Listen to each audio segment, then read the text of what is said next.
ท่านเจ้าคณะพระสังฆาธิการพระภิกษุสามเณรเจ้าจุโตนจุองค์กุวัดวาอารามเจริญปอนมายังบรรดาปอออกแม่ออกศรัทธาสาธุชนคนดีทั้งหลายปอหลวงแม่หลวงปอลุงแม่ป่าปีป่าหน้าเอาอาศรัทธาตีนจองห้องวัด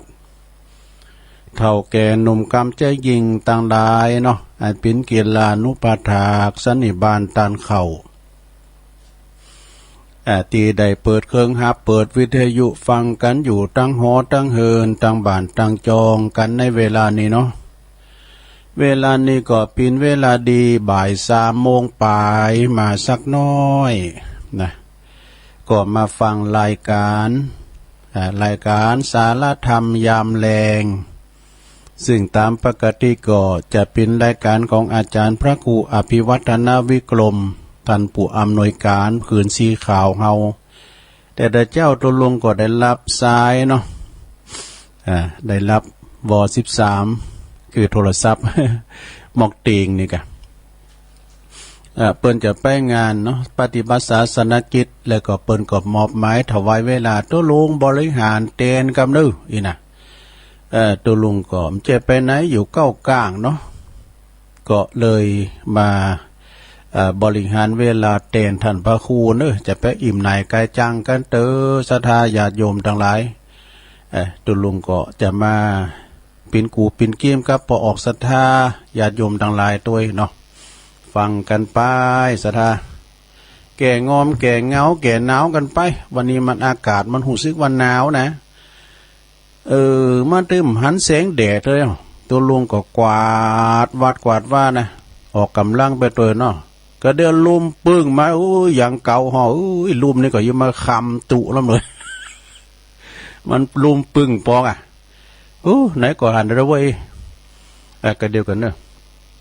ขอบคุณทางสถานีเป็นก่อนขอบคุณทางสถานีเนอะวิทยุเปิดการศึกษาพระพุทธศาสนาและวัฒนธรรม FM 104.50 เมกะเฮิรตซ์วัดฝายหินเนอะตำบลสุเตปอำเภอเมืองจังหวัดเชียงใหม่โดยเมตตาบารมีธรรมอาจารย์ท่านพระครูสมุวิสุวัฒน์วรกิจโจอาจารย์พระครูเป็นก็ลิงสัญญาณเอาเสียงนี่ออกสู่ท่านผู้ฟังละตั้งบ้านตั้งจองได้ฟังกันแล้วเนาะน้องบิวเพิ่นโทรมาออกแล้วเนอะตัวลุงเนอะเพลงออกแล้วเนอะไอ้หรอ น้องบิวสถานีวิทยุอันนี้ก็ของคณะสงฆ์อำเภอฝางเนอะโดยเมตตาบารมีธรรมอาจารย์หลวงพ่อท่านพระครูสุจิตานุรักษ์เจ้าคณะอำเภอฝางหลวงพ่อใหญ่เฮา FM 100.25 เมกะเฮิรตซ์เนอะตั้งอยู่ณที่วัดพระบาทอุดมนำบ่อสาวาสำนักวิปัสสนาตุปีจำเริญโชติธรรมโมเจ้าอาวาสวัดสันโค้งอำเภอแม่อายลิงสัญญาณไปปิ้นตีเรียบร้อยเนาะฟังกันไปนะขอบคุณทางสถานีวิทยุของปดมเลยปดมนี่89.50บ้านทุ่งเรดิโอตั้งอยู่ที่บ้านป่าซักตำบลบ้านกลางอำเภอสันปัดตองขอบคุณปดมเนอะเปิ้นถวายเวลา1 ชั่วโมงถ้ามืดตุลุงตรงได้พักครึ่งเนาะอย่างเปิ้นลินบอนนะกะพักครึ่ง แล้วมาต่อชั่วโมงที่2กันแฮมกะขอบคุณตะมนเสียงธรรม106.25 เมกะเฮิรตซ์เนอะจากอำเภอแม่แจ่มเมตตาบารมีธรรมหลวงพ่อท่านพระครูมงคลวิสิทธิ์หลวงพ่อใหญ่เฮาเนาะเจ้าคณะอำเภอ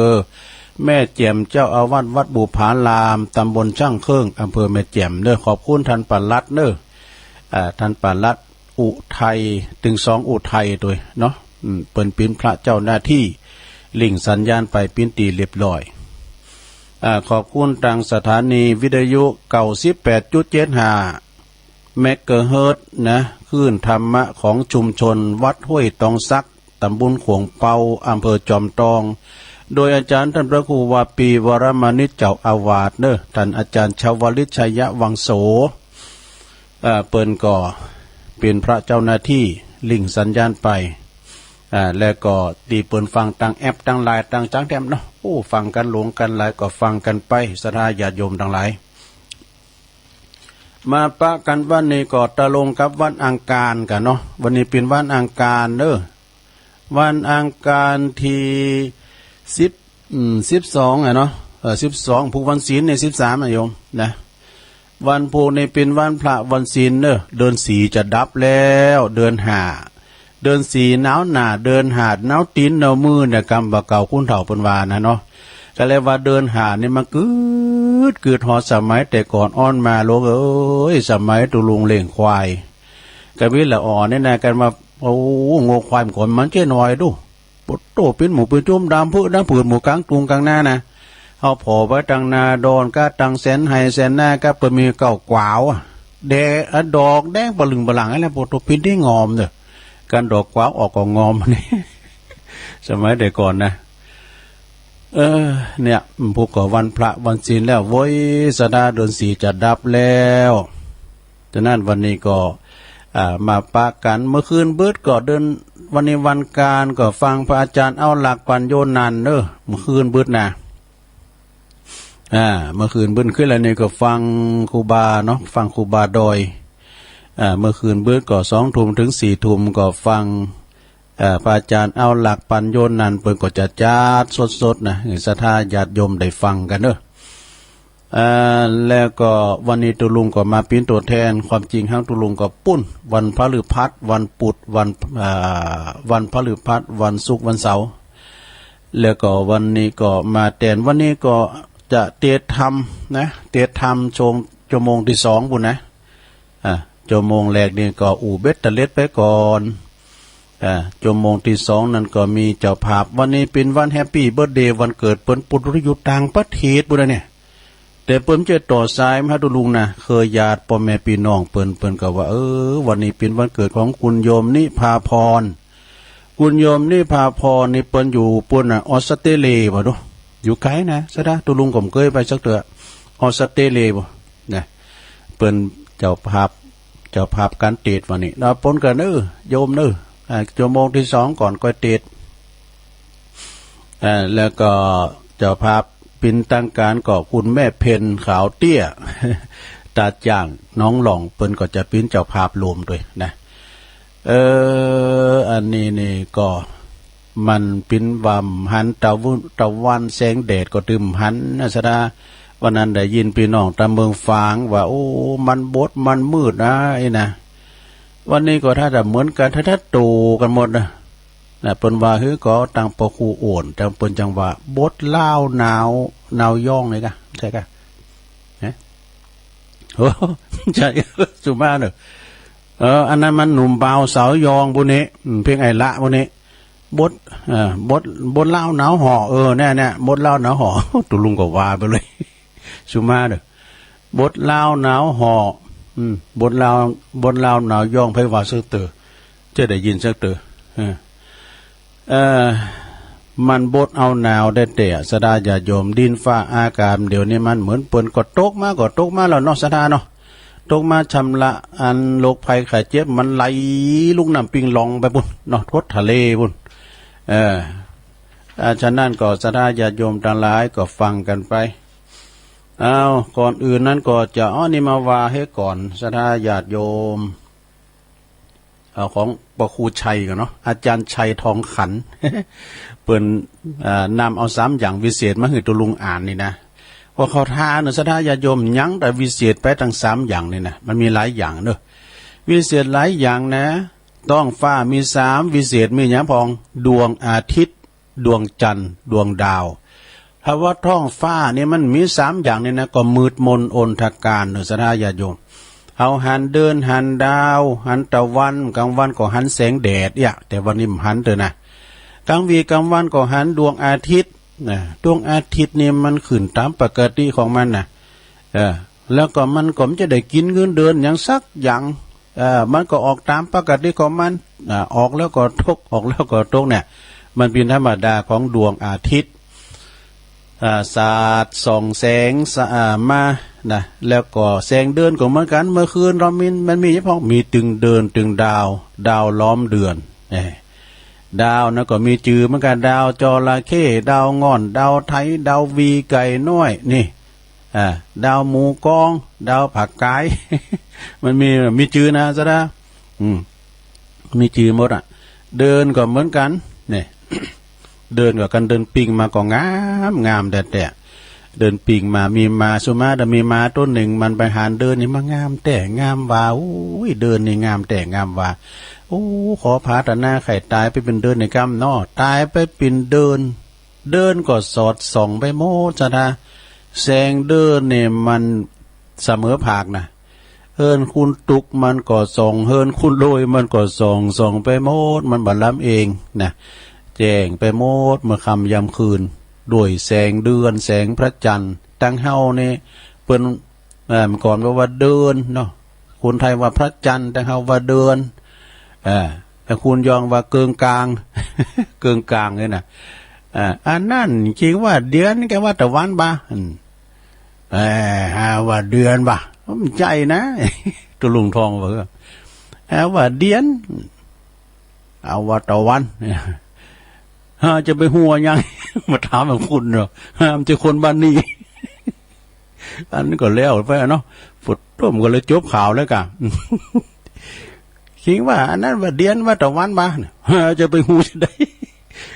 ห้ามจะคนบ้านนี้แล้วฮืนมันนะมันปิ้นจะฮือเดินบ้านมันเนาะแล้วก็มาตอนนี้มันก็เกิดมาเป็นเดินว่าเดินก็สองมดอ่ะขึ้นก้านเมฆได้ป่ะเนี่ยหมาตัวนั้นก็ขอพาธนามาปิ้นเมฆปิ้นฝ่ามันมาปิดบ้านตะวันก็มันก็บดอย่างเดินเนี่ยกันมันบดหมดอ่ะเมฆนี่เป้ตะวันเป้เดินหมดแหละกันมันบดบ้างไอ้กระโดดตาเขานี่แห้งอ่ะเด้อตาเขาก่อนนี่ก็เปิดเป็นสีเขาเป็นตาเขาไว้ก่อนเนาะตาเขาพอดก็ วันนั้นก็เลยว่าเฮาก็ว่าเดินนิดๆแล้วว่าปิ้นว่าการเมฆตายมาปิ้นเมฆก็บังได้หมดนะเมฆนี่นะแต่ว่าขึ้นก้านลุ่มปัดไปมันก็ไปหมดเกิดมาเป็นลุ่มดำก้ามหนึ่ง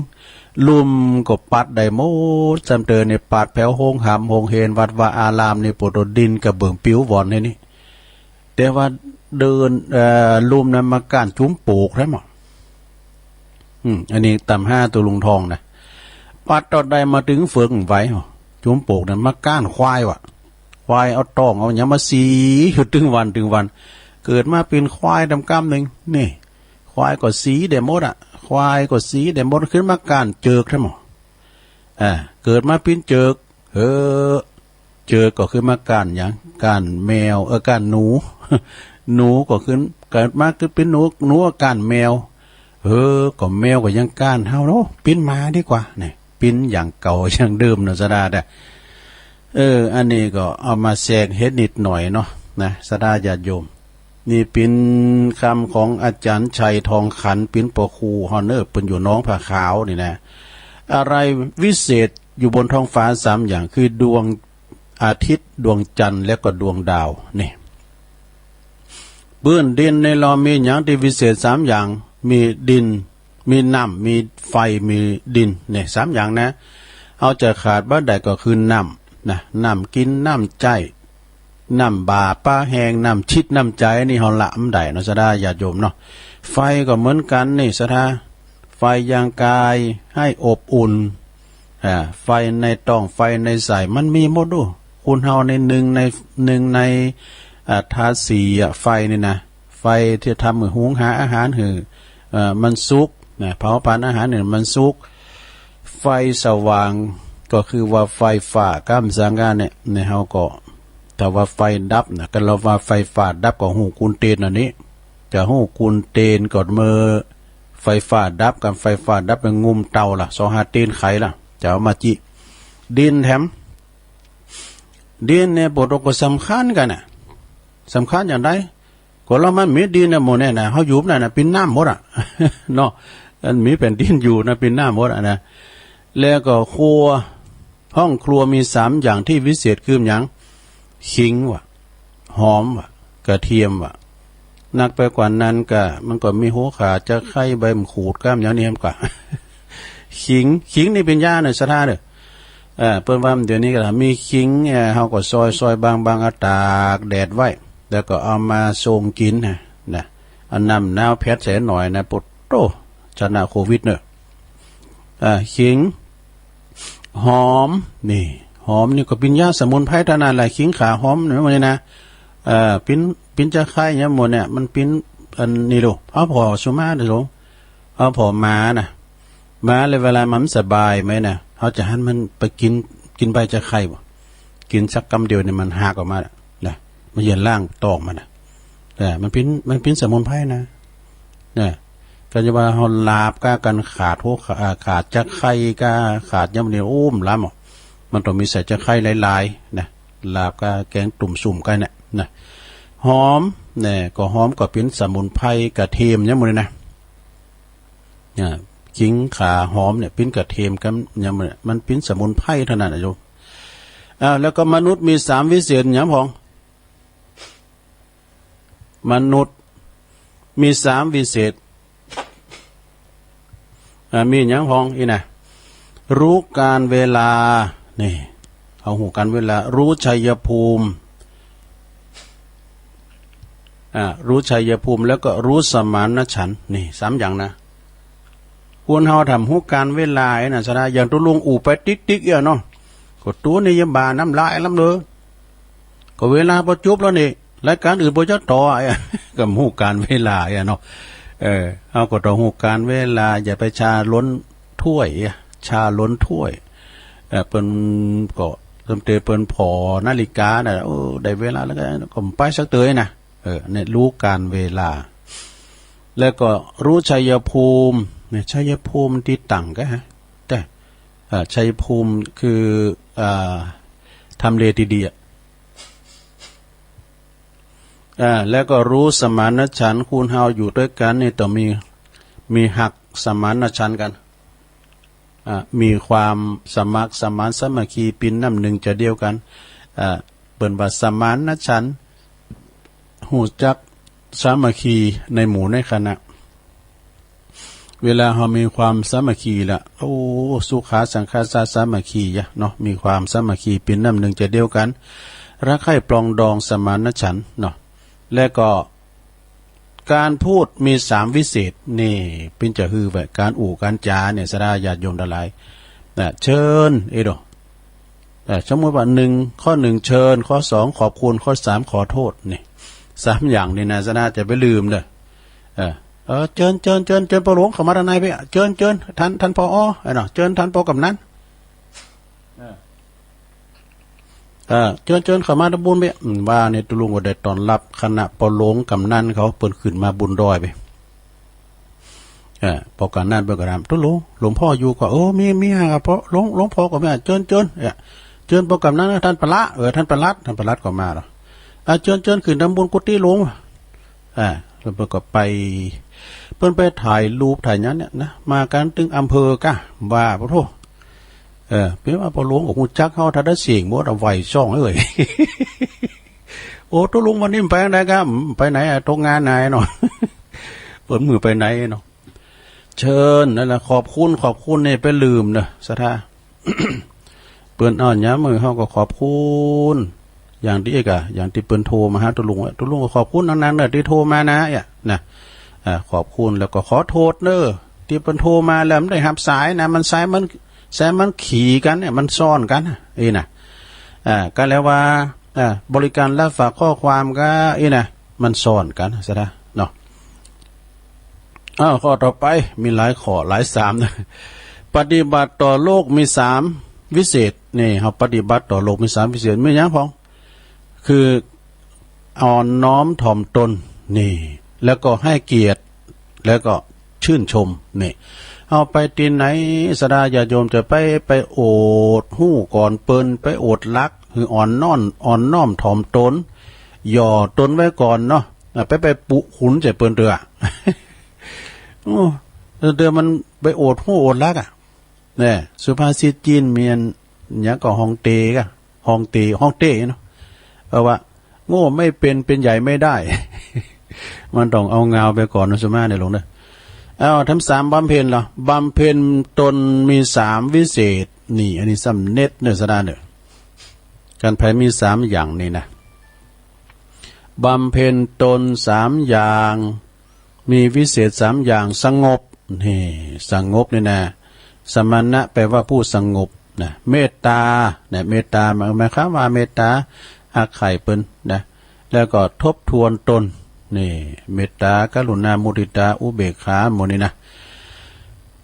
สงบระงับสิ่งต่างๆเนาะมีความสงบสงบสยบความเขินไหวอย่าเปิ้นว่าอาจารย์พระครูสถิตสารคุณเปิ้นจังบอกให้ตุลุงนะมีความสงบสยบความเขินไหวนะบ่ได้โต้ตอบหยังไผแล้วก็เมตตาทำคำจุนโลกความเมตตาเนี่ยนะสถาเมตตานี่อยู่ที่ไหนไผก็หักเฮามีความหักความเมตตาเพิ่นว่ามี11อย่างกันไผมีเมตตานะนอนก็เป็นสุขตื่นขึ้นมาก็เป็นสุขเหลือหลายก็สบายจมจืนบ่ฝันหันไล่หือตื่นตกใจแม่นว่าไปติด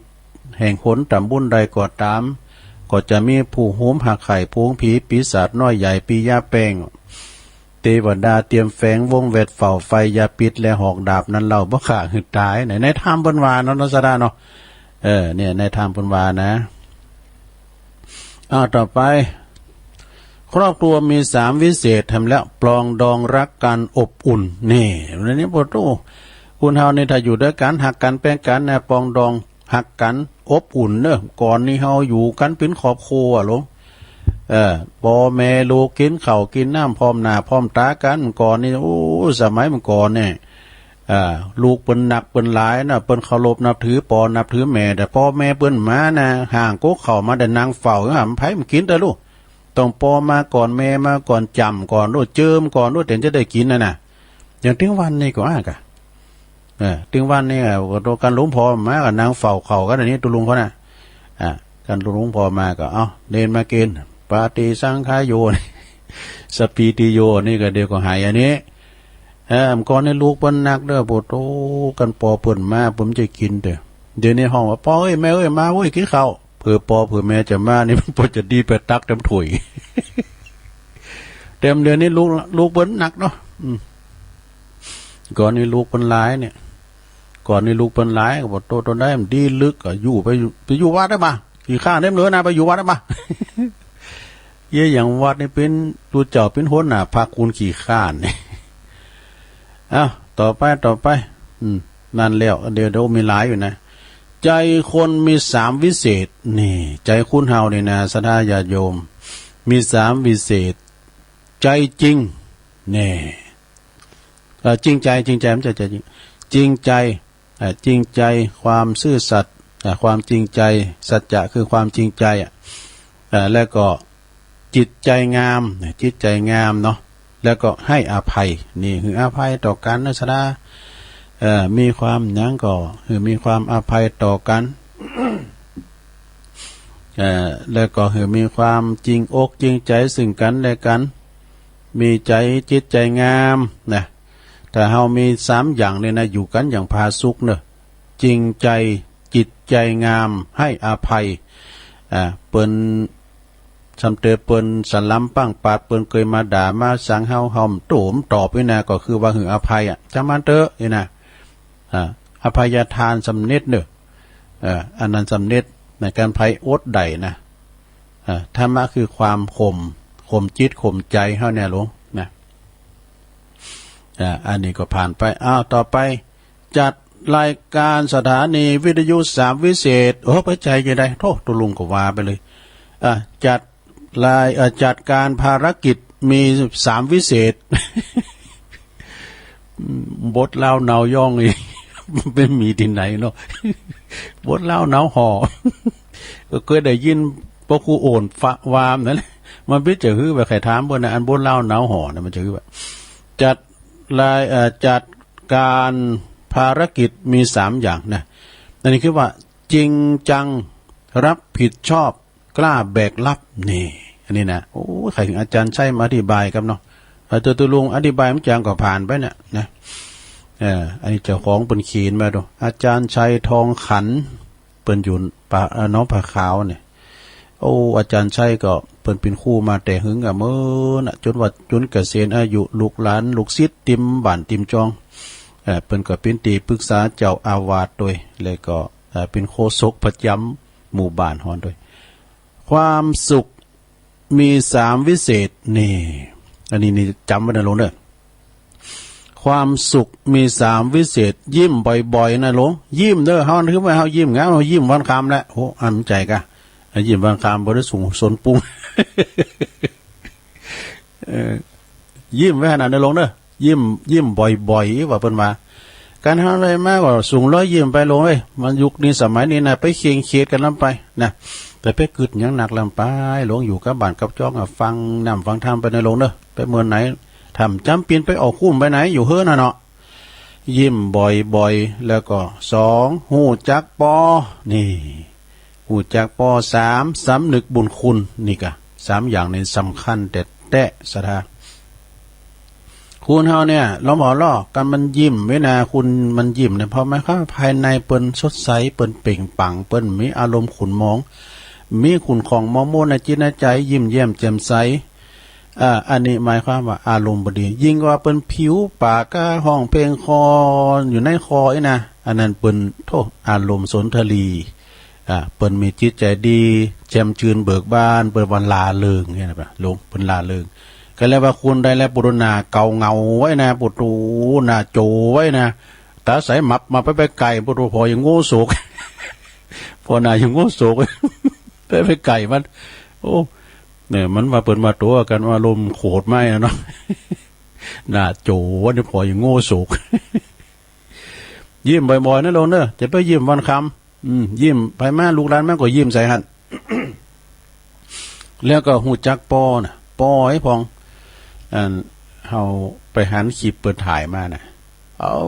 นะอีแม่อุ้ยนะเปิดไปสอบโซนสอบถามเนาะดึงวันเนี่ยกูปีนี่ได้3 ปัน 5 ปัน ลูกหลานมาแอวหาอันนี้แล้ววันนี้ได้เท่าใดแม่อุ้ยวันนี้ได้150 โควิดวิดไปหมดเลยดอกวันนี้ได้150ปีใหม่ลูกหลานเพิ่นมาแอวหากะ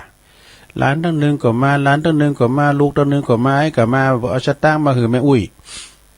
เอาคือไม่โลงปวดตัวได้เป็น3 ปัน 5 ปันบ่วะแล้วปีนี้ไปคือบองน่ะปีนี้ได้150 เขาไปเขามาทำได้เนาะหูจักปอนะลงเด้อไปเตียนหาแล้วไปหูจักปอสำนึกบุญคุณนี่ศรัทธาญาติโยมทั้งหลายเอ้ยคุณเฮาเนี่ยแค้นต้องชำระสำนึกในบุญคุณเฮาบุญคุณนี่มันมีอย่างกูสิ่งกูอย่างนะเพราะว่าเป็นลุ่มฟ้าอากาศอย่างบดนี่ก็บุญคุณเหมือนกันนะสมพงปฏิการกลางแก่งยามันฮ้อนดีเฮ้ยวันนี้บทบุญจัดสรรบ่ะนะเอาแต่ๆนะบ่ะเยการเปิงทั้งหมดมันบ่ฮ้อนบ่ะสมพงก็ตาเข่าพอดกล้ามทั้งเดียวโอ้มาเยี่ยมแดด ขึ้นสำนึกถึงคุณบุญคุณแดดทั้งหมดนะแล้วก็สำนึกถึงบุญคุณบุพการีชนนะคือพ่อแม่ของเฮาเบิ่นมีบุญมีคุณแก่ลูกแก่เต่าเฮาก็ไปลืมบุญคุณพ่อแม่นะไปพอก้อยดูแลนะเอาหือยุกหือยาเอาสตุ้งสตางค์หือเปิ้นพองแล้วก็กินของกินดีของกินล้ำนะแกงผักขี่โค้งก้าเนี่ยคุณเฒ่าเปิ้นมาคุ้มเนี่ยตุลุงก็มาคุ้มเดี๋ยวนี้คุ้มดีๆนะบำรุงตับนะเหมาะกินคุ้มเข้าไปได้ลงเด้อคุ้มวันเป็นลุ่มคุ้มเป็นยาเนี่ยบุญคุณของพ่อของแม่มีโลมมีหลายตุลุงก็ว่าหลายเตือกันว่าเก่าก็ซ้ำเก่าได้เหมาะซ้ำนึกในบุญคุณพ่อแม่เนี่ยลงเด้อพระคุณของพ่อของแม่น่ะมีหนักมีหลายแล้วขอสุดท้ายหลงสุขภาพแข็งแรงมี3วิเศษนี่สุขภาพดีไม่มีขายถ้าใครอยากได้ต้องออกกำลัง ตุลุงกดเตียวขึ้น100 ถึงวัน3 วันก็ไม่ได้เตียวแล้วแต่เวลาโอกาสกวาดวัดนี่ก็เป็นการออกกำลังเหมือนกันนะกำไม่กวาดเนี่ยไม่กวาดจนพอหินเปิงเนอะเพราะมันเป็นสัตว์ตายหรอมันจะเป็นทรายนะมันเป็นสัตว์ตายนะเขากวาดเขามันก็หินไปนะอยู่สลากเนี่ย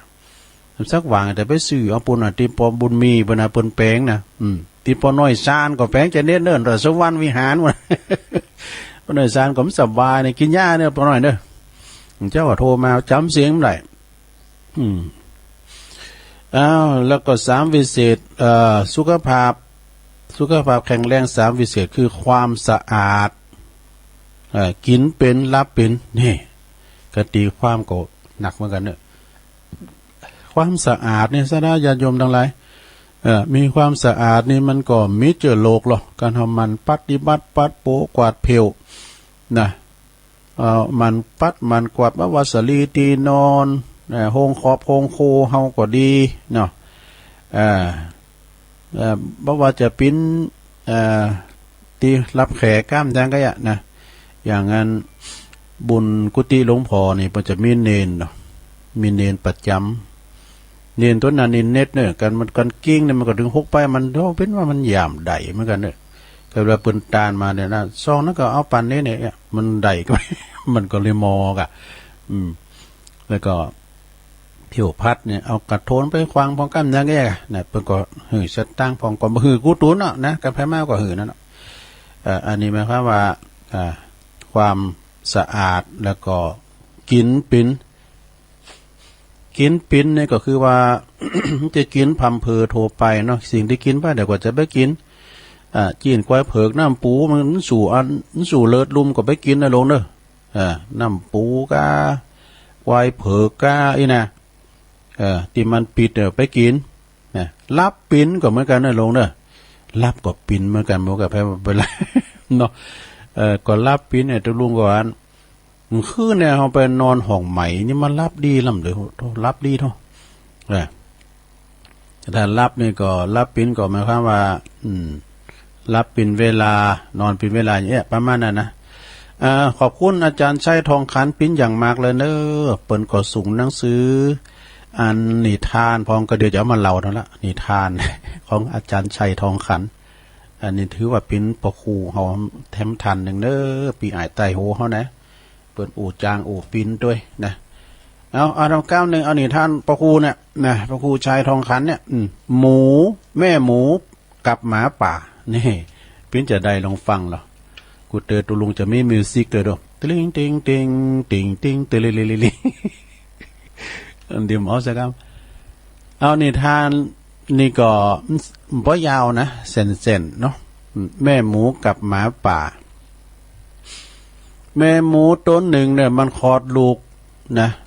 หรือว่ามันเกิดลูกออกมาคอกหนึ่งมีลูกมาปุดโตลูกหมูมันมีหลายตัว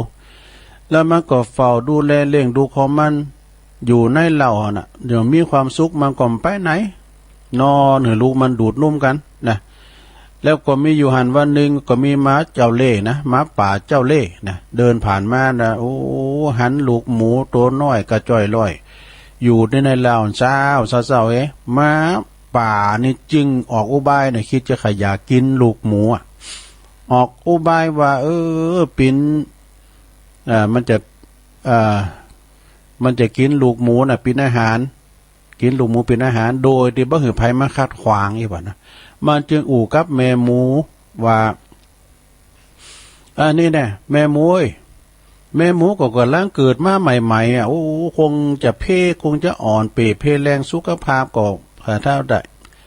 พอไข่ดีเนาะออกกำลังให้พอหรอออกคอกไปไปหับแสงแดดไปหับหยังพอง มันออกอุบายนะคงจะต้องอ่อนแน่นอนเกิดมาใหม่ๆนี่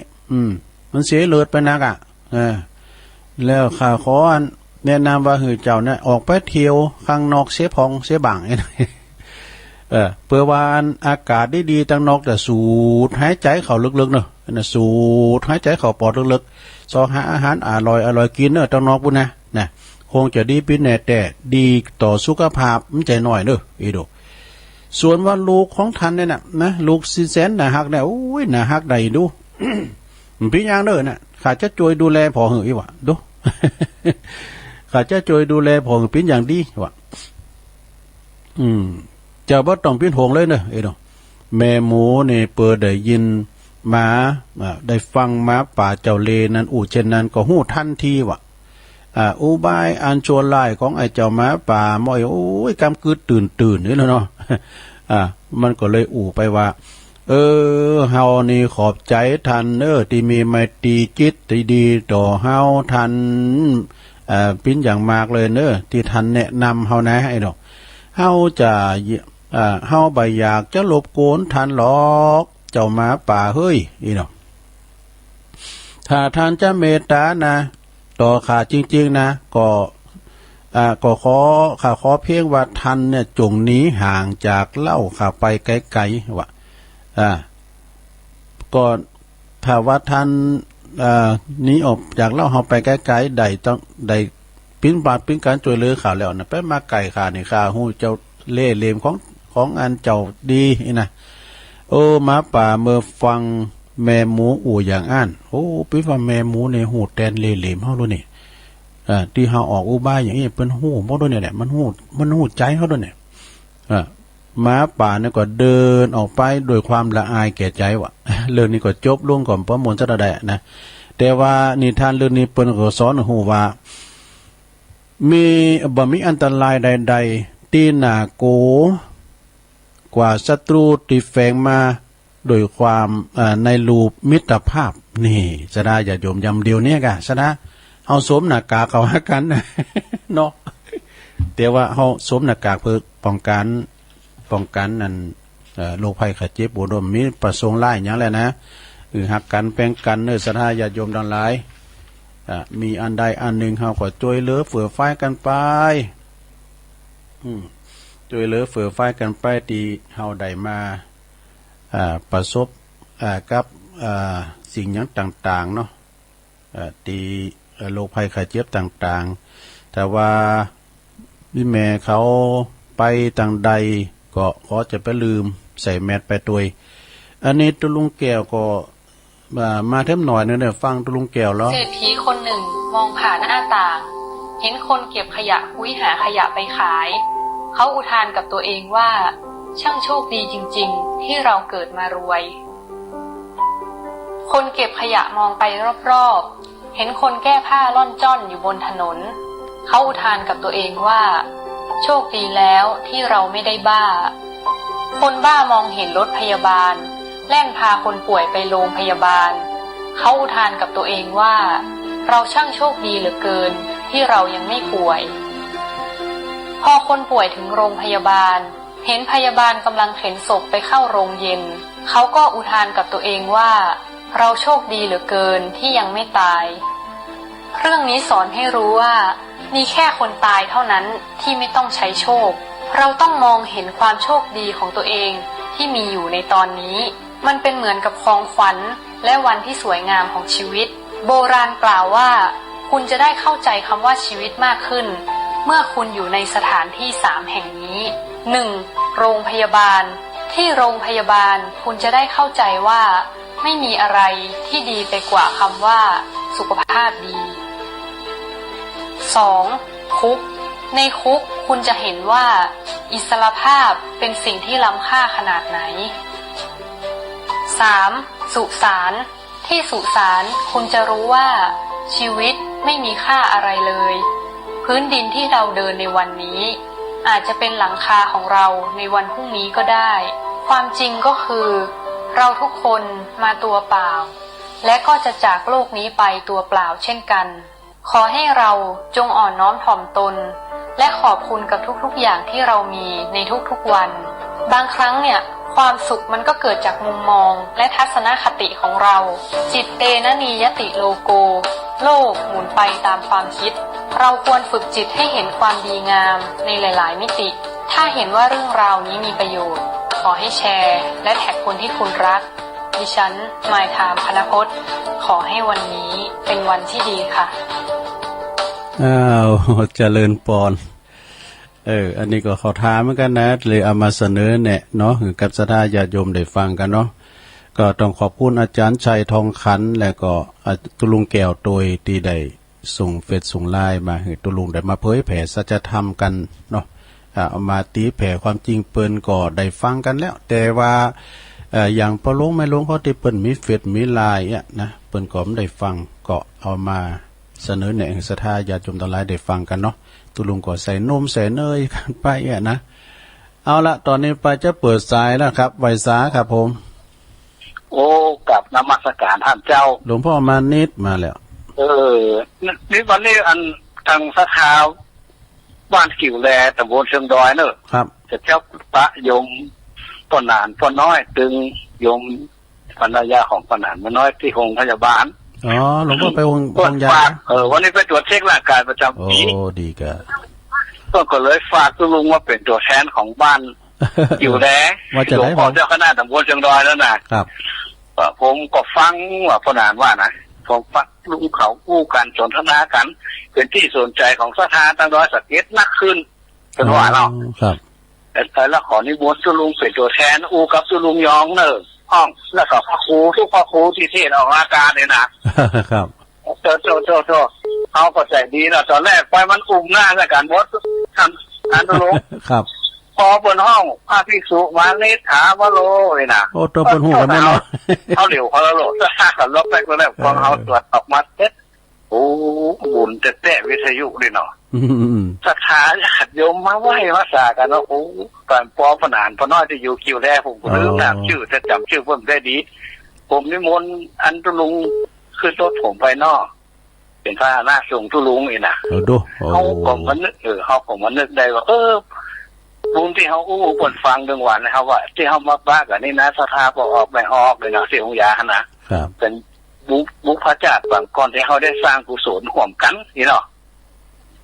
ว่าเป็นอย่างถ้าพอออกไม่ออกเขาไม่ได้โทรหรือว่าโทรแบบจันตุลุงเป็นตัวแทนให้ก็ได้เจ้าที่นิมนต์ตุลุงโทรมานี่นะเขาก็อู้เรื่องกรรมเรื่องเว้นแล้วก็เรื่องการตามอาหารให้ฟังเห็นหน่อย ก็มาส่งถึงห้องบุญวันนี้ผมฟังอยู่นี่ดีกะบอกสถาอยู่แลสถาปะคาดอยสเก็ตแม่นมดถึงรวมใต้รวมเหนือทั้งตากันนี่นะก็ขออนุโมทนาบุญเจตุลุงเขาท่านพระครูทั้งหลายแหละออกอากาศคือสถาจะดุมได้ฟังธรรมะเนาะอากาศทุกคนว่าหนุ่มว่าเท่าที่บทฟังเดี๋ยวนี้ผมมาอยู่ไม่กล้าไว้นี่เพื่อนก็ฟังว่ะอุ้ยเขาก็ฟังหรอกก็เลยโทรเลยครับนี่ขอตะอี้ก่อนเนอะเป็นกำลังใจแล้วก็เพื่อสถานญาติโยมทั้งหลายฟังศีลฟังธรรมไปใจวันผู้คนเดือนดับแล้วเนอะผูกวันศีลแล้วถ้ามาเป็นวันพัดในตุลุงถึงจะเปิดเพลงกันวันโกนวันผ้าคือความวันนาตุลุงเนาะครับไหว้สาเก่านมัสการครับผมวันพระอย่าเว้นเนี่ยเจ้าเกินปุตโตโคนโฮล้านว่าแม่จันเอามานะปุตโตตุลุงก็มีสิทธิ์รุ่นอย่างก้าเจริญพรแม่จันสมนมัสการเจ้าเจริญพรเจ้ากากหลังการแม่สาวเจ้าคุณแดดปวดท้อลมบึ้งตะวัดตะวาแมลงแล้วหนาวขนาดแมนตอนนี้ก็เหมือนกันนะแม่อันตุลุงก่อนเจ้าเนี่ยมดจะดีแล้วลุ่มปึ้งมาบดน่ากะฝนตกซุยๆนะแต่ว่าบดลาวหนาวยองบดลาวหนาวหอยไปโอ้โหมองฝั่งนี้ได้จะอ้วกวัวเท่าตากแดดลมมีแดดละชุมไฟเอากันไม่ยากได้เหรอเป็นอย่างวันสองวันก็ดีละวันสองวันก็ดีละไม่ได้ไปเชียงไฮ้กะไม่ได้ไปช่วงนี้เปิดขออสมดูแลลูกบ้านดีๆของใครของมันนี่ลูกแม่น่ะนี่ก็ไม่ได้ไปไหนอยู่วัดเนี่ยน่ะไปหาแม่อากะอากะขอบคุณแม่จันสมละลายเนอะโอ้สาโอ้ยหนาวเหมือนกันมดเนาะทั่วมดกันหรอเหมือนกันมดกู้วันจังหวัดอ่ะแม่น่ะสาธุเนอะนมัสการนะเจ้าลุงจ้ารักษาสุขภาพดีๆเนอะกินน้ำร้อนตลอดเด้อน้ำร้อนตลอดเลยอ่ะแม่จันสมสอบตบัจจัยอสมกันเนาะเจริญปอนเบิ่งฝางมาแล้วเจ้าสลุงแม่พันธุ์นะมากันไหนแม่แดงแม่เจ้าแม่พลอยเจ้าโอ้เสียงเหมือนกันเนี่ยแม่พลอยนี่เปิ้นอยู่เมืองฝางเนาะจะอยู่เมืองฝางหนาวเจ้าสลุงโอ้เหมือนกันหมดแหละหนาวบ่มีแดดเลยหนาวขนาดเย็นจนแม่น่ะเจ้าฟังตุลุงอยู่นะโอ้ขอบคุณหลายๆเนอะแม่พลอยฟังไปติ๊กๆก็เดี๋ยวจะเตะทำหือฟังเลยเนาะสมมติที่สองก่อนสาธุไม่ขาดเจ้าก็เดี๋ยวจะเอากงกรรมกงเกวียนมาเตะตัววันนี้เจ้าภาพอยู่ปุตตออสเตรเลียบ่นะเจริญปอน วันสาขา มาแล้วลุงทองนักร้อง เอาเลย อ๋อนี่มีเพลงมาฝากสักหน่อยเลย เอาเลยลุงทอน วันสุดท้ายครับแดงเอ้ยเนาะเอาแล้วก็เอาเลย เอาเลยเนาะเอาเลยดอยสิวแดงเอ้ยโธ่เอ้ยน้องแดงของพี่แดงพี่มาวันนี้เพราะมีเรื่องบอกวันใจที่มาล้างเพื่อจะ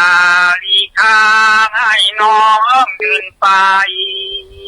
พบชีวิตถูกตัวสายอย่าห่วงใจให้ทุกข์กระทมแดงเอ้ยพี่รู้ว่าพี่ด้อยต่ำถูกคนประณามทุกยามไร้ความลื่นลมขอจงดื่มพี่แต่งกับคนที่ขาวกว่าชมพี่เลี้ยวพี่กำไม่สมพี่ขอบกลุ่มหลีกหนีน้องไปจบแล้วครับทุกลุงโอ้ขอบคุณลุงทอนเด้อสาธุลุงทอนบ้านดอยซิวปุตตะวันสุดท้ายของสุชาติเทียนทองเจริญปอนเอาไว้สาเจ้าตุลุงอันนี้ทางใดจ๊ะประบงเวียงเจ้า